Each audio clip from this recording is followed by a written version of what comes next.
Epic battles that changed history forever. Number 5. Thermopylae, the original Underdog story. Picture this. You and a handful of your gym bros standing shirtless with spears, trying to stop literally the biggest army the world had ever seen. That's basically what King Leonidas and his 300 Spartans were doing in 480 BCE. Except instead of protein shakes, they were fueled by olive oil and toxic masculinity. The Persian Empire, led by Xerxes, rose up with, depending on which historian you believe, anywhere from 100,000 to 1,000,000 soldiers. That's like saying, hey, we brought a football stadium, and then some. And the Spartans? They were like, cool, we'll just stand in this narrow mountain pass and make you come at us one by one. Tactical genius or just stubborn dudes with abs? Both. Now, spoiler alert, the Spartans all died. But here's the kicker. By holding off the Persians for days, they gave the rest of Greece time to rally.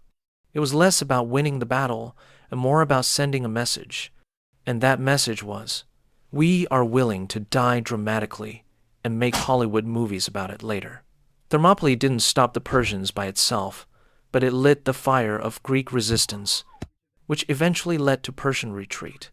Basically, it was the original "you can't sit with us" moment in history. Except instead of mean girls, it was mean guys with spears. Number 4. Hastings, the arrow to the face. Fast forward to 1066, where England's King Harold is having the worst year ever. First, he rushes north to beat some invading Vikings' easy win.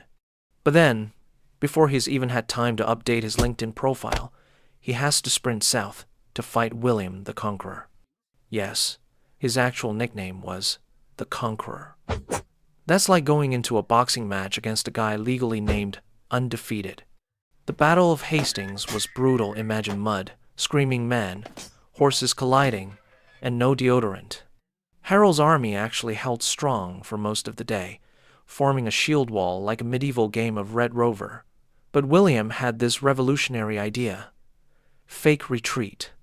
His knights pretended to run away. The English chased them like idiots. And boom, trap sprung. And then came the famous moment. According to legend, Harold got shot in the eye with an arrow. Brutal, yes, but also the most memeable death possible. 1 second you're a king, the next second you're basically a cautionary tale about workplace safety goggles. Hastings wasn't just a loss, though. It permanently changed England. Goodbye Anglo-Saxon rule. Hello Norman overlords. Architecture, language, culture. It all got a massive reboot. So yeah, one badly aimed arrow ended up rewriting an entire nation's future. In short, Harold lost an eye, but England lost its whole vibe. Number 3. Waterloo, Napoleon's last stand. Imagine being so good at war that your name becomes shorthand for losing. That's what happened to Napoleon Bonaparte. Before 1815, he was basically the final boss of Europe. Tiny man, giant ego, and an even bigger track record of victories. But then came Waterloo, where his luck fell apart faster than a cheap IKEA bookshelf. Napoleon had escaped exile, because apparently time out wasn't a strong enough punishment, and gathered his old army, like, hey guys, remember me? Let's take over Europe again. Naturally, the rest of Europe was like, absolutely not, and quickly formed a squad led by the Duke of Wellington and the Prussian general Blucher. The battlefield itself was a muddy nightmare. Soldiers were slipping, cannons were sinking, and everyone smelled like wet dog. Napoleon's plan was to break the Allied forces before the Prussians arrived. But surprise delayed starts, soggy conditions, and miscommunication turned his master strategy into, oops, everything's on fire. By the end of the day, Napoleon's forces were crushed, his empire collapsed, and he got sent to exile again, this time to an island so far away there was no chance of him pulling another jailbreak. Waterloo became the ultimate symbol of hubris meeting its limit. Even today, when you hear, that was his Waterloo, it means Dude bit off more than he could chew. So yeah, Napoleon's legacy is building an empire, rewriting European law, and becoming the poster child for a massive L. Number 2. Stalingrad, frozen hellscape of doom. Now let's talk about a battle so horrific it makes Game of Thrones look like a tea party. Stalingrad, 1942-1943. The Nazis and Soviets duking it out for control of one city. Just one city. But because it was named after Stalin, Hitler was like, I have to take this, or my mustache loses credibility. This was urban warfare at its absolute worst.